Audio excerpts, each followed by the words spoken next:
Good morning, everyone. Welcome to the partially masked militant state of Michigan, where we have more FBI agents and paid informants than we do actual conspirators in the plot to kidnap our governor and dictator, Gretchen Whitmer. Just a couple of things today. I guess the first thing will be I put out a small TikTok thing yesterday about why the U.S. is getting so involved in the Russia-Ukraine thing. And basically it's about supply and supply chain. We're over there to keep the flow of Russian brides coming into America. You know, we've got that 90-Day Fiancé show. I mean, just think of all the shows that would, the good quality shows that would have to go off our television if the Russian bride supply chain got shut down. You know, all these poor Russian brides sitting on these ships off the port of LA. Terrible, terrible. So that's why we're involved. We're in it for the Russian brides. The other thing is this Canadian convoy, this trucker convoy. And you've heard their prime minister, I keep thinking I don't even want to say his name, Trudeau or something. I don't know. It could be that. I don't know. He's just a soy boy. But, you know, he kind of said it's just this small fringe of people that don't have the right thoughts. They're not thinking straight. That's who's really behind this. And of course he ended up with a positive COVID test, so he has to isolate, so he doesn't have to talk with any of these people when they arrive in Ottawa. But here's what you haven't heard and what you don't want to hear. This is like a 40-mile long convoy of trucks and cars and whatnot. What you don't want to hear is the other truckers, and even truckers in this country, say, you know something? We're going to stand with them. We're just going to shut down. Nothing gets moved until this mandate gets repealed. That, people, is what you don't want to hear. So that's my biggest fear, is that you're kind of poking the bear with basically calling these people reprobates.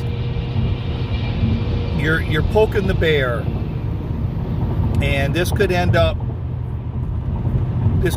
very bad. The next thing is the NFL playoffs. We've had probably 3 of the best weeks we've ever had in NFL playoffs, and I didn't really get a chance to watch all the games. So,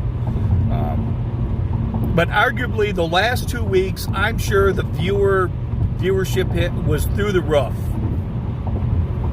I mean, great games. The LA San Francisco game. I mean, the Bengals KC game.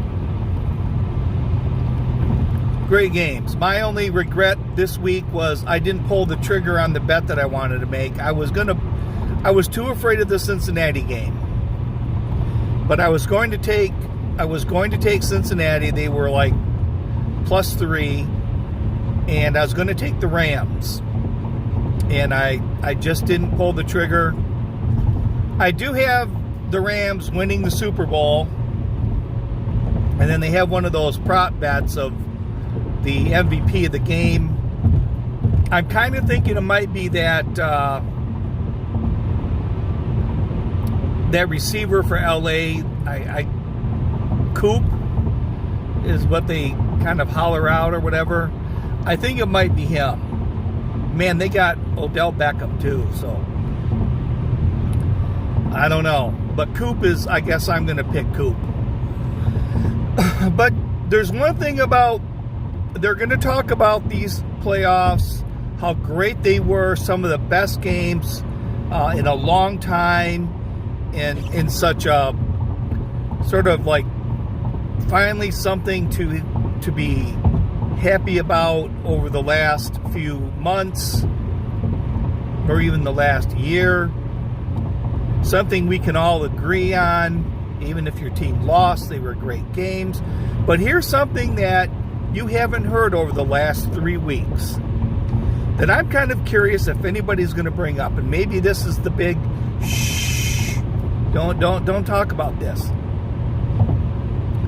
There wasn't anybody for the last 3 weeks that tested positive for the immunity enhancement program.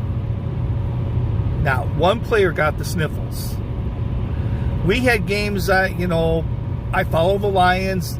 They had, one game, 10 or 12 guys out. There's other teams that had multiple guys out. And this is supposed to be this time is supposed to be a much more easily obtained immunity enhancement vehicle, but you've heard nothing. Zero. Do you think you're going to hear anything leading up to the Super Bowl? I mean, the most you've heard about this was Aaron Rodgers' protest about the immunity enhancement program. And that was it.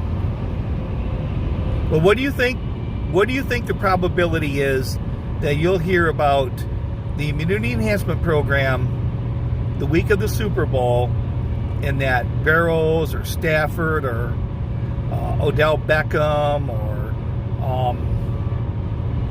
one of the main players these teams will have to sit out? I'm saying zero, and I'm thinking that's probably a bet that I'm willing to take. I'm willing to parlay that one. So that's about it. This is Treasure Troller saying aloha and good day.